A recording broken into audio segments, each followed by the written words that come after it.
right at their feet. Watch out, I don't know where he's at, Juan. The rope is down under a rock or something right there. Juan reaches down into the water. But something is wrong. You keep an eye out for the croc out there. He manages to free the rope, but it's still attached to the lurking beast. You want to? Yeah, take it. I got it. So we're gonna cross the river. Yeah, I see. We're almost there. We're almost there. Almost there. Come on, guys. There's no way to pull the crocodile ashore on this side of the river. They have to paddle across the current to the other side, towing their huge captive. Everywhere. We're there. They're surrounded by crocs. Jump out? We just saw a croc there. Okay. Croc's coming right towards us. We need to get on land. Go.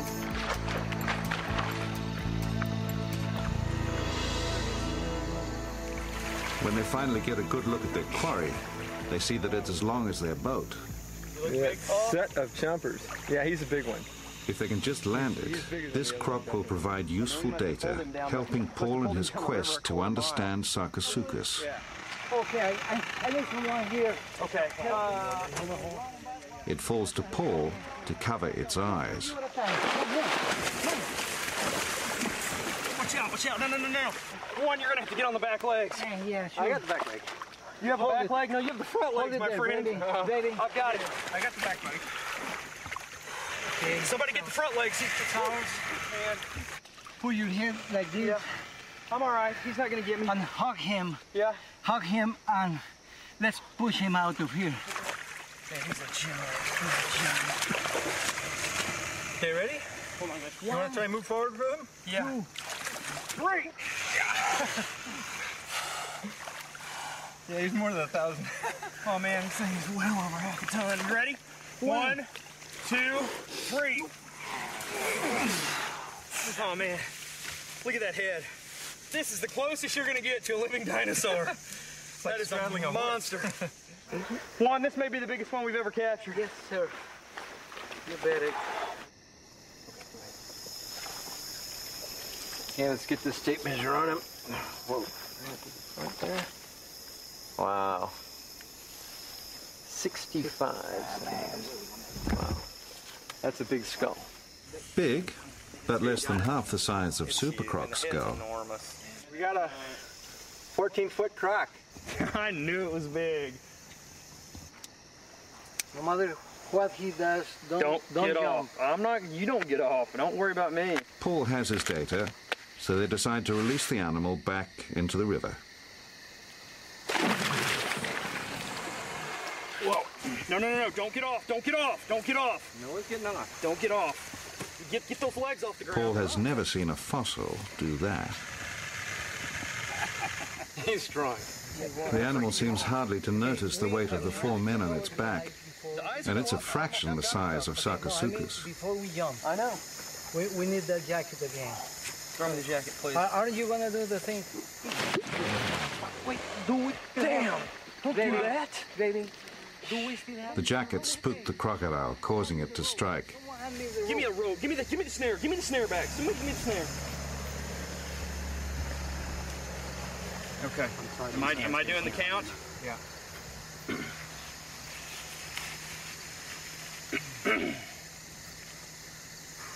Count of 3 and not before. I'm just gonna take this off. Some will be lunch meat. He'll get rid of it. Let's just do it. You Everybody leave it ready? No. I'm gonna take it off. Take it off. Everybody ready? Yeah. Juan, you ready? Yep. Okay, when I say 3. We move. Yeah. 1, 2, 3. Whoa.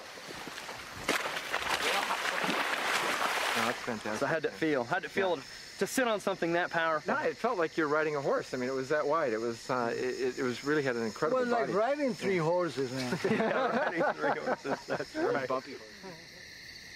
Well, you know, I came with the aim of taking measurements, but there's nothing like actually getting on the back of one of these animals to sense, you know, the power. Because what we're going to be reconstructing is something, an animal of basically a similar design, but something 3 times the length and maybe 10, 12 times the weight. So to feel the way it moves, where it's stiff, where it's flexible, the way the looks at you, the way the ear flap covers the ear, the coldness of the breath. I mean, all these things are things you'd never really have a chance to experience, but are ultimately figuring in when you have to reconstruct something that once was.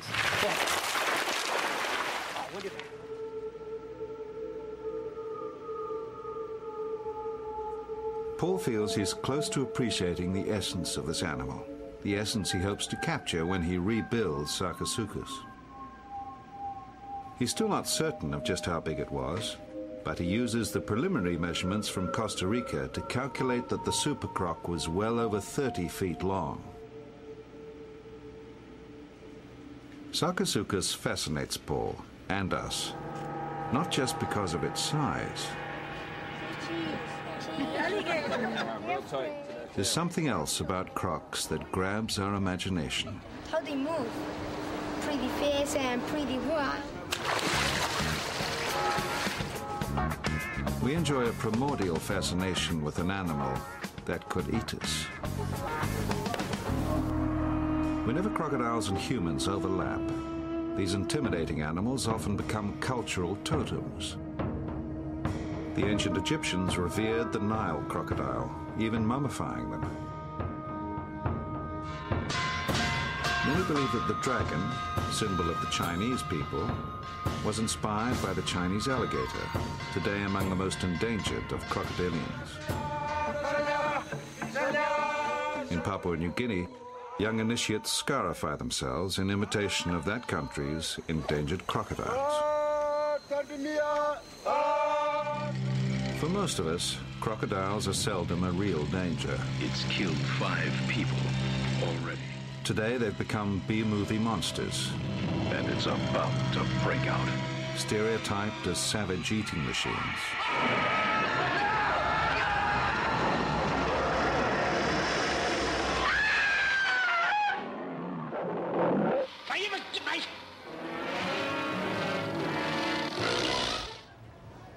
Our fascination with crocodilians has led to a thriving business in which the crocs are performers in what amounts to a circus act.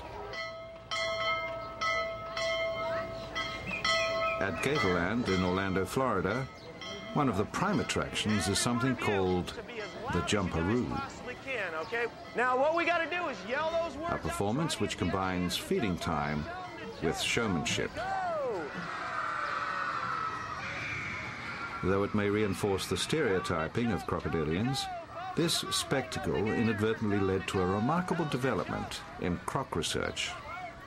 Are you ready, Muggsy? Research into a survival tool that people might not associate with crocodiles. Intelligence. All right, when we began the Jumperoo show, it was basically started out as a feeding show, but to entertain guests, we said, well, we'll give a few of them names. So we started just calling some of the alligators by name when we were feeding them.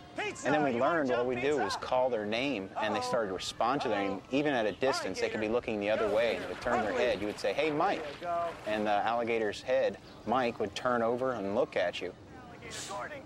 So we started to see a pattern of some of these animals recognizing their names, which is really interesting, and we think that we can maybe utilize this and modify some of this training. Lucy! Gatorland's general curator, Flavio Morrissey, decided that the perfect subjects were the Cuban crocodiles. Lucy, water. Lucy, water. They are highly endangered in the wild and widely considered the most aggressive of crocodile species. Good job. Good girl. When we first got these animals, they had an extraordinarily strong, aggressive, associated behavior with food. So whenever it was feeding time, they were running to wherever we may have been. And it's not one crocodile coming at you, it's 6. Go. Ricardo, here!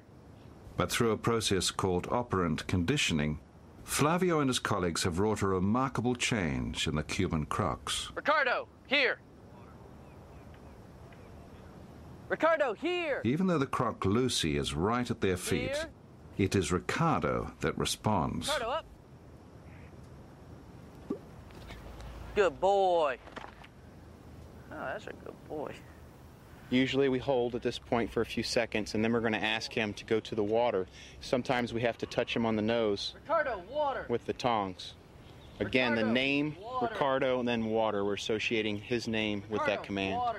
Now he's going to back up into the water, and we're going to positively reinforce him with a small piece of chicken when he gets back into the water. Lucy! Here! Oh my gosh, it's just been so much of a pleasure to feed them and not worried about if you're going to get your leg or arm pulled off by these crocodiles. And people from outside Gatorland, other professionals, seem to be amazed over this as well, because some of them have worked with these particular animals and other Cuban crocodiles, and usually they have this reputation of just being pure nasty. Lucy, water! They haven't completely managed to counter the Cubans' aggression as yet. Water! Good girl. Water.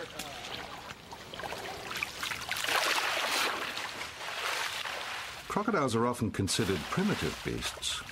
Could it be that instead they have survived since the time of Sarcosuchus because they are smarter than they look?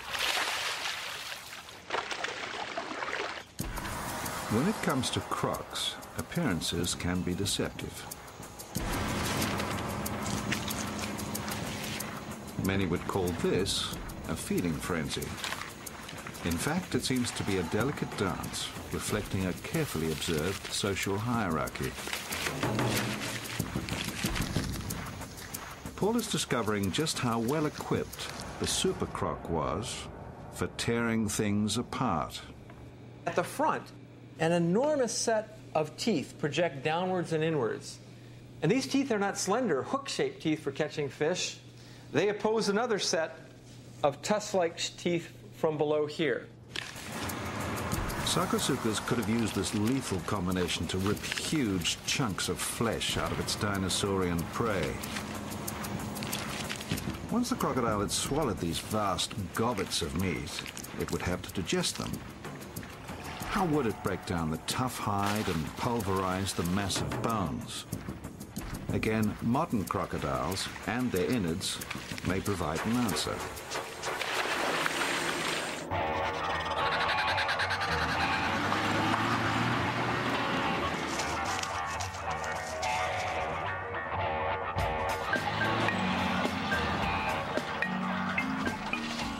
Adam Britton is a researcher at Crocodilus Park in Australia's Northern Territory.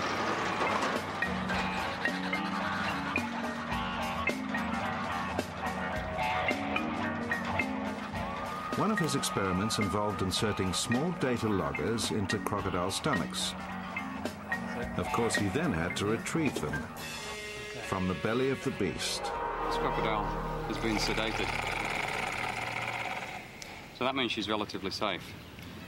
But it doesn't last forever, so what we're going to do is just tie the jaws at the bottom here and also tie them up at the top, just so that when she does start to wake up, she can't take my arm off. I might be crazy, but I'm not stupid. Okay, I'm just going to put some oil on my arm, just so that my arm goes down the throat very easily. Only ever use the best virgin olive oil for these animals. Okay, now for the fun part. Okay, I just need to put my hand back beyond the palatal valve.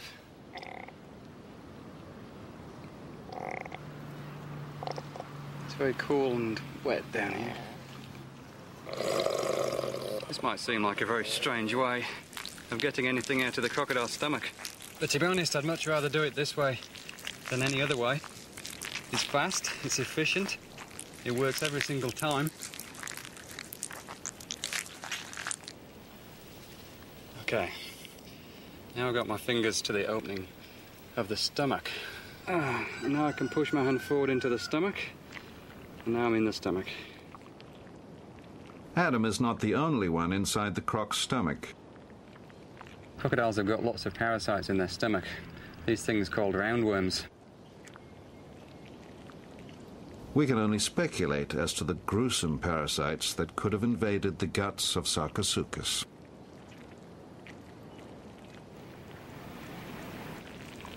And yeah, there's a few interesting things in here. Aha. That might be our data logger. Yeah, I can feel a logger. I'll tell you what, it's been completely smashed. Bring my arm out. Ah, hold on, bud. I just got these teeth stuck in my shirt. Can you get them out? Bitten by a sedated crocodile. Whoa. Oh my goodness. Huh. So this is the data logger. This is the actual recording device. And this stuff here is the acrylic casing. This is actually covering the logger. Something inside the crocodile's stomach has mangled the tough casing. And these stones, these gastroliths, these are the culprits. This is what did it. Crocodilians deliberately seek out and swallow these stones. And you can imagine, if my arms were the animal's stomach, if my hands were the stomach here, that when these stones are there and there's some food in here, you can just imagine it sort of grinding stuff up like that. Very good at smashing up hard objects like turtle shell.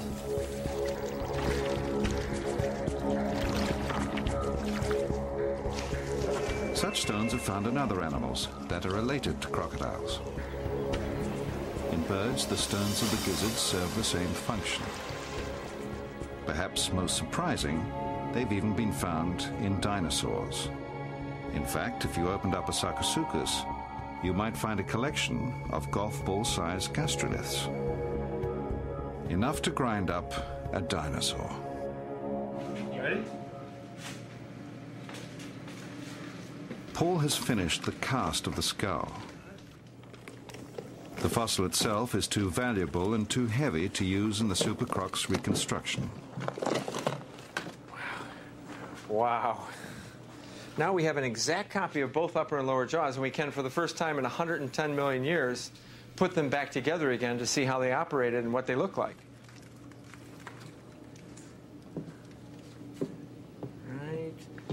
Right there. Inside we go. Paul has never seen anything like this. He believes the snout has no parallel in the history of crocodilians. Right there. We're really surprised at the end to find this enormous schnoz. I mean, we just really didn't quite expect the size of this thing. And then the way these teeth interact. I mean, both of them are absolutely unique to Sarcosuchus. Paul speculates that the scoop-like snout may have generated noise to attract mates or intimidate rivals.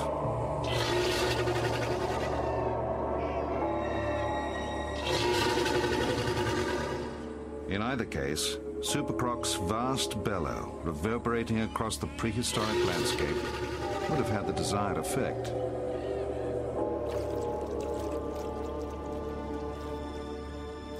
Whether mating or battling for a mate, crocodiles often injure each other.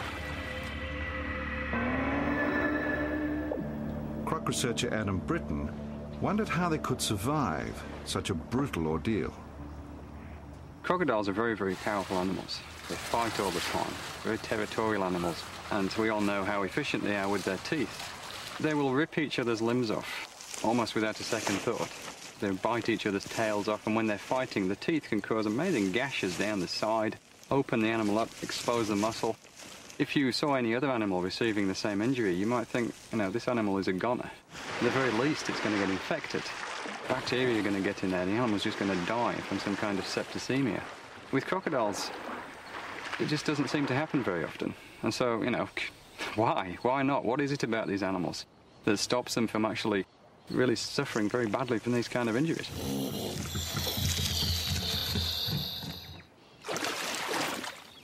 Adam helped make the remarkable discovery that one species, the Australian saltwater crocodile, has a natural antibiotic in its blood. This powerful agent may protect the salties from infection. But do all crocodilians enjoy such protection? If so, it may offer another clue as to why crocodiles are such survivors.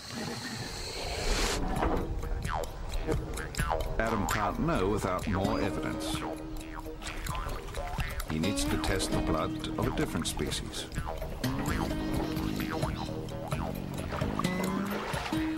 Adam heads to the McKinley River. home to a healthy population of freshwater crocodiles. He's making some distress calls now. Basically means that he's not very happy.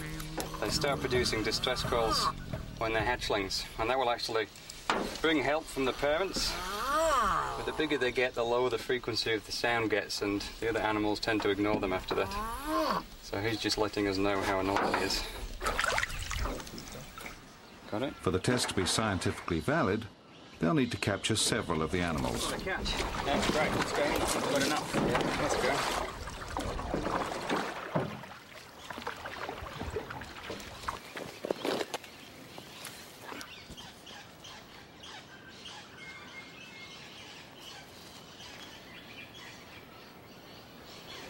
Should be enough. Not a bad one, am I? You got the syringe and the needle. I'm going to try and take a blood sample here from a vein just behind the skull. It's very large and it just sits above the spine. Naturally occurring antibiotics have been found in many very different animals, from the skin of frogs to the windpipes of cows. But with crocodiles, it's very interesting that they have it in their blood. That's a big advantage for them because it means they can basically get the antibiotic to any part of their body really very quickly. So it's an extremely effective defense for them. Here's a big croc. Check this injury out on here. He's obviously been fighting. This injury is probably about, looks about 2 days old. A couple of big gashes down, fighting with another big male by the looks of things. If we were to sustain something like this, after a couple of days, especially sitting in this kind of water, full of bacteria, it would look a lot worse than this. We'd probably be in hospital by now. With these animals already, this is showing signs of healing. So there's something very interesting going on inside these animals. The blood samples are shipped all the way from Darwin to a lab in Newark, New Jersey.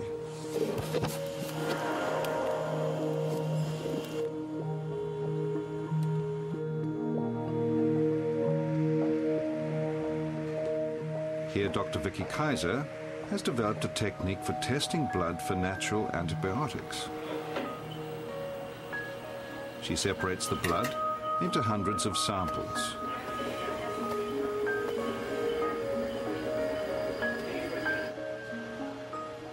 Each one is tested to see if it kills bacteria.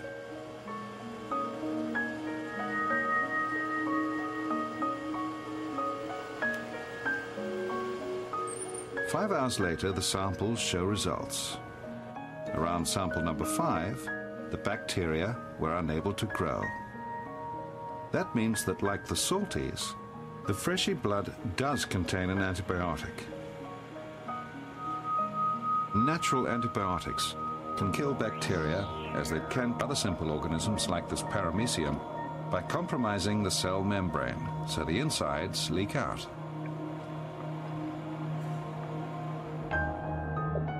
If crocodiles as different as salties and freshies both have this kind of antibiotic, then maybe it is common to all crocodilians. It's quite possible that Sarcosuchus too shared this remarkable survival tool. Okay, so when I take this off, he's free to open his mouth. Back in Australia, Adam releases his captive crocodiles. And something curious happens. The freshies literally gallop back to freedom. Crocodiles gallop to get away from things. When they see any kind of threat and they're out of the water, which is not a safe place to be, then they just want to get back to the water as fast as they possibly can. And they'll move extremely quickly.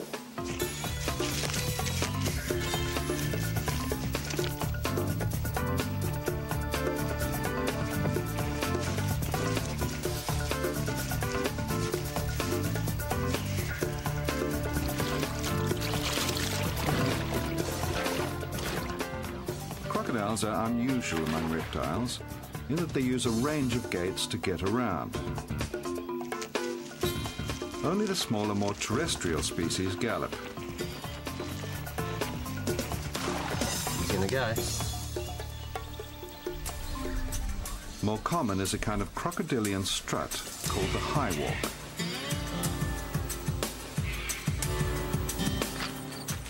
In times of drought, alligators